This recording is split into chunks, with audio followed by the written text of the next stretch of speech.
I can't scroll through social media for more than 15 seconds without seeing wedding pictures, engagement announcements, baby pictures. Being in your 20s, it seems like all of your friends are married and having kids. And if you are a single Pringle like me, that may feel a little strange. Are we singles doing something weird? Something wrong? Thanks for joining me. I'm Alyssa Roat, and this is Big Pond, Little Fish.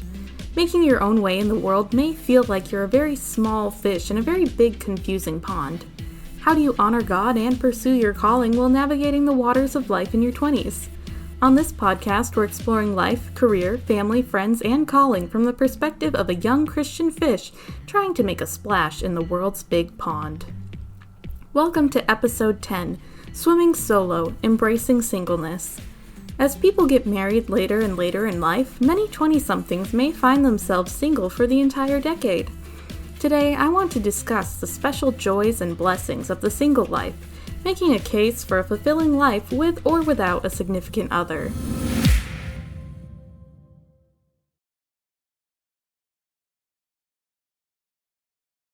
I remember the first time the disconnect really hit me.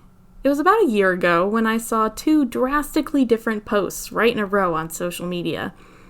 The first was a post from one of my friends from high school. Back then, people had asked if we were twins. We were a lot alike. And her post was a picture of her newborn second child. Yep, second child. And that second post? Mine. An announcement of one of my upcoming book releases, a superhero-supervillain rom-com for teens. Real mature. We graduated high school at the same time. We were so alike, but took such different paths. She was married with kids, a real woman. Looking at my posts about books, I felt like a child. Flash forward to now, still living with a roommate and my cat, and my social media feed is filled with even more weddings and engagements. I still feel like sometimes I'm just playing adult. But here's the thing, I love being single, and I have no intention of actively trying to change that status. Especially as a Christian woman, it often feels like marriage and children are the goal. Books, movies, Bible studies, sermons, they all paint this picture of women only fulfilled through the roles of wife and mother. Churches never seem to know what to do with adults who are unmarried. There's a sense that if you're single, something must be wrong with you. This doesn't even take into account the larger cultural pressure of what I call Hallmark philosophy, based on the plot of so many romance movies on the Hallmark Channel. This is the idea that you can have everything, a fulfilling job, great friends and family, a meaningful life, but without that special someone, you're destined to be unhappy. I've watched the big city career woman only finds true happiness with attractive small-town Christmas tree farmer after giving up her job plotline at least 200 times. I don't know what your situation is, whether you're dating, whether you're looking for someone to date, or whether the idea of marriage makes you want to run for the hills. But I want to talk about all of the wonderful things about being single. Before we begin, let's clear something up. Churches may not always know what to do with singles, but singles played a huge role in the Bible. Many of the prophets were single. Prominent biblical figures like Jeremiah, Daniel, Paul, and of course Jesus were all single. God forbid Jeremiah to marry. Daniel was most likely a eunuch, and Paul frequently encouraged singleness. For example, in 1 Corinthians 7:7-8, Paul says, "I wish that all of you were as I am. But each of you has your own gift from God. One has this gift, another has that. Now to the unmarried and the widows I say, it is good for them to stay unmarried, as I do." There is no second best about being single, some missed calling. So with that said, here are 10 reasons why I'm single and why I love it. So number 1, first off, I haven't found the right person. You might be like me, in that I would rather not be in a relationship at all than be in a bad relationship. I don't put much stock in the idea of soulmates or true loves. Weird for an author, I know. But I do believe that if God wants me to marry someone, he'll let me know. Since he hasn't, I'm much happier to remain single than to pursue a relationship he hasn't called me to. If I do marry, it will be because of love for that person, not because of a desire for marriage itself as the goal. Marriage is a serious decision. From the beginning, Genesis 2:24 says, "This is why a man leaves his father and mother and is united to his wife, and they become one flesh." Mark 10:8 says, "So they are no longer two, but one flesh." That's a pretty drastic union that I have no intention of taking lightly. A second perk is getting to be independent. I'm a young 20-something. Until now, I've never truly been my own person before. My parents were in charge throughout childhood, and my Christian college had strict rules and treated us more like children than adults. I love, for the first time, being able to do whatever I want, as long as it lines up with God and my conscience. Whatever your views are on the role of women in a marriage, the reality is that a spouse of any gender is tied to the other. You're accountable to each other, and you have to make decisions together. I love being able to act on the spur of the moment without worrying how it will affect a spouse. I love figuring out who I am, what I think, and who I want to be. And I think if I ever do get married, that will be helpful to find the right life partner who meshes with me. Third, singles can travel. I used to travel all over the country to teach at conferences. I haven't really lived in one place for more than a year in the last 5 years. As long as someone is taking care of the cat, I can grab my suitcase and hit the road, whether to visit friends or family, check out work opportunities, or even move to new cities. I don't need to make sure any of it works with someone else. Number 4, being single means we have more time to focus on family and friends. The travel thing kind of leads right into this other point. On holidays, I don't need to worry if we're going to see their family or mine. I get to focus all my energy on my family. All the time, concern, and love that might go to a spouse is directed toward my immediate family. I can spend as much time with my friends as I want. If I want to stay out late, make an impromptu visit, halt everything to care for a friend in need, I can. Without the time and emotional demands of being a spouse, I can focus on being the best friend, daughter, sister, etc. that I can be.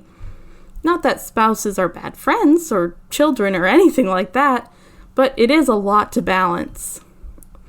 Fifth, it's nice to be financially independent. Does that seem a little worldly? Maybe, but I love being completely in charge of my finances. I don't have to worry if my spouse has spent too much or clear my purchases with someone else. If I have the money in the bank and decide to use it on yet another stack of books, there is nothing to stop me. It also gives me freedom to be randomly generous. I can buy that meal, donate that money in the moment. If I want to make sacrifices because I gave away my money, I can, and it doesn't affect someone else. Number 6, I'm free to follow God's call at the spur of the moment. People who are married, of course, follow God's call, but there are certain restraints when making big decisions like switching jobs, moving, etc. It's a joint decision, and your dreams may be delayed or prohibited because one spouse isn't in a position for that spontaneity. I'm a pretty ambitious sort, and that doesn't sit well with me. Since I'm only responsible for myself, I'm free to take that job offer, make that decision, take that chance. Without someone else to worry about, I can take more risks. And 7, I can live with friends. Speaking of moving, being single is a fantastic time to experience the joys of living with friends. It's so much fun to decorate an apartment together, experience a new city, host gatherings. Platonic love is often overlooked in our culture, but I've discovered living with other women has brought about amazing opportunities to experience the sort of love talked about in the Bible. The Bible places a huge emphasis on friends. Jesus said, "Greater love has no one than this, to lay down one's life for one's friends." John 15:13. Number 8, I can focus on my career. Now, before immediately jumping to 1 Timothy 6:10 and the love of money being the root of all kinds of evil, let me assure you I'm not talking about money here. If I was looking to live the high life, I made a very poor career choice. However, I've felt God's call to my career more than I've felt called to anything else in my life. God led me every step of the way into the publishing industry. The books we read influence our minds and hearts, and God called me to this ministry. Publishing is extremely competitive, and it consumes most of my time working multiple jobs.